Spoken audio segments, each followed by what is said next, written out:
মানুষ মইরা গেলে বাইরা যায় কদর। পাগল হাসানের এই গানের কথা প্রমাণিত হয়ে গেল।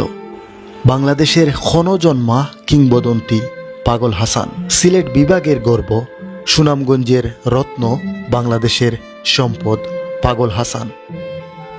উনার সংগ্রহে কতটা গান আছে, মানে আপনার মানে গান লেখা আছে বা এরকম 1400 গান আছে, 1400 ঘোষণা আছে, সংরক্ষিত আছে নি গানগুলা? সবগুলা গান তাই গাইতে পারছেন না? গান রয়েছে গাওয়ার মতো? বাংলাদেশের একজন বিখ্যাত বাউল শিল্পী হয়েও তিনি অতি সাধারণভাবে জীবনযাপন করেছেন। চাইলে বড় বড় অট্টালিকা, দালানকুটা গড়তে পারতেন, কিন্তু তিনি সাধারণভাবে চলতেই বেশি পছন্দ করতেন। মাশাআল্লাহ। তো ভাইয়ের এই দোকা বড় ছেলে, আমার এই দোকা পাগল হাসান ভাইয়ের বড় ছেলে, কুরআনে হাফিজ, মাশাআল্লাহ। আল্লাহ দোকা ভাই যদিও তাই গান গাইতা, কিন্তু দিনর লাগি কাজ করিয়া গেছে। যে কইলাম যে আমার আব্বার লাগি সবে দোয়া করবেন যাতে আল্লাহ জান্নাত দান করেন আমার আব্বারে। প্রিয় দর্শক, আজকের এই ভিডিওতে পাগল হাসান ভাইয়ের বসত বাড়ি, উনার ব্যবহৃত জিনিসপত্র এবং উনার জীবনের অনেক অজানা তথ্য এই ভিডিওতে তুলে ধরার চেষ্টা করব। পুরো ভিডিওটিতে আমাদের সাথেই থাকবেন। সিলেট বিভাগের সুনামগঞ্জ জেলার শিমুলতলা গ্রামে মতিউর রহমান হাসান ওরফে পাগল হাসানের জন্মস্থান। বন্ধুরা, আমরা যাচ্ছি এখন শিমুলতলা গ্রামে, যেখানে বাংলার ক্ষণজন্মা কিংবদন্তির জন্ম হয়। এই সেই গ্রামের রাস্তা, যে গ্রামের রাস্তায় পাগল হাসান অনেক বাইক চালিয়েছেন। তার স্মৃতি ঘেরা এই রাস্তা।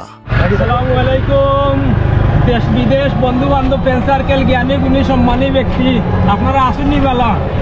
আমরা আইছি আপনার বাংলাদেশের কিংবদন্তি সুনামধন্য গীতিকার এবং সুরকার পাগল হাসান ভাইয়ের বাসা যাওয়ার পথে এখন আমরা আছি।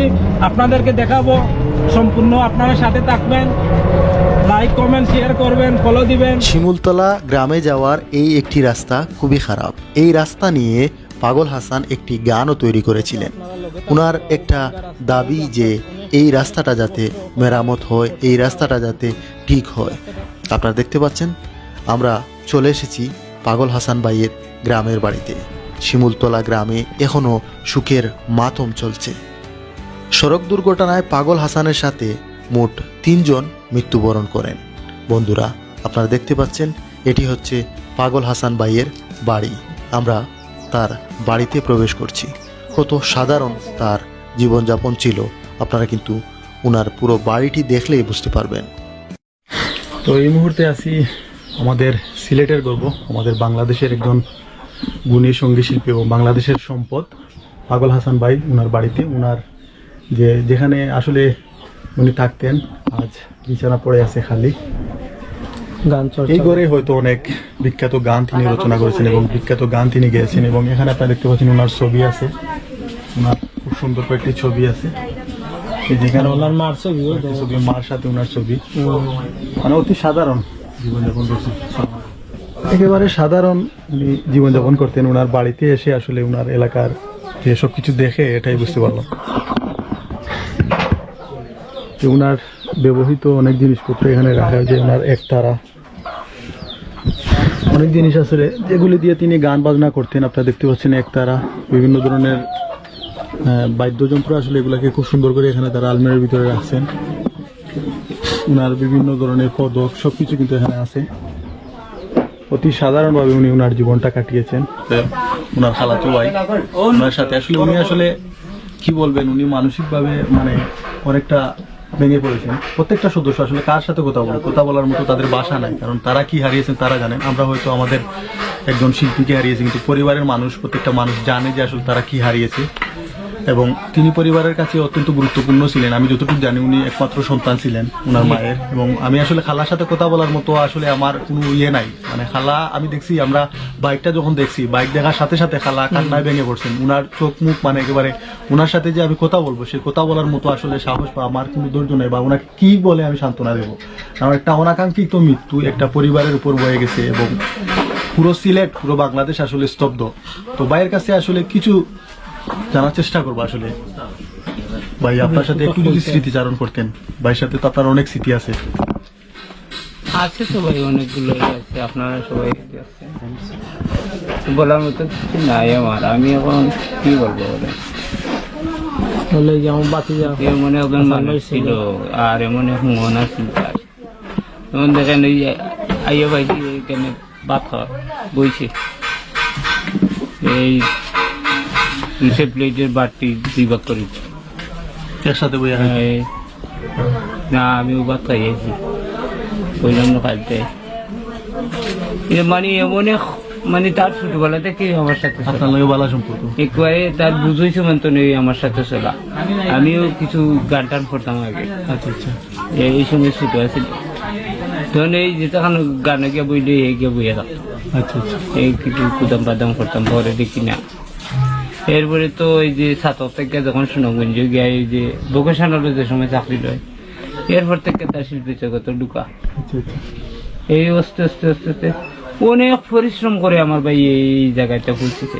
মানে প্রথম দিকে আপনার দিকে অনুপ্রাণিত হয়ে আমার গানের জগতে আইসুন। জি জি জি জি যে আপনি গান বাজনা করতে ওটার দিকে টান ভালো লাগছে বিদায় এই আপনি। সে শিল্প জগতের গান বাজনার আমরা মানে অতীত থেকে আমরা পূর্বপুরুষ থেকে আমরা একটা সিলসিলা আছে। আপনার ভালো লাগে আমার অন্যরকম একটা গানের সাথে আপনার অন্যরকম সম্পর্ক। না ওই যে কেউ আমার বাই জেলা অতি পরিশ্রম করিয়া কষ্টর বিনিময় নিজের শ্রম দিয়া আল্লাহ তারে এই বিবেক বুদ্ধি জ্ঞান সবকিছু দিছিলা। উনি তো নিজে গান লিখতো, নিজে সুর করতো, নিজেই এই গাইতো। সব কিছু মিলে তার পরিশ্রমের মাধ্যমে গিয়া এতটুকু বসছে। উনার সংগ্রহে কতটা গান আছে, মানে আপনার মানে গান লেখা আছে বা এরকম 1400 গান আছে, 1400 ঘোষণা আছে। আর মানে গান গাইছেন বা লেখা আছে নি, মানে লেখা আছে। সংরক্ষিত আছে নি গানগুলা?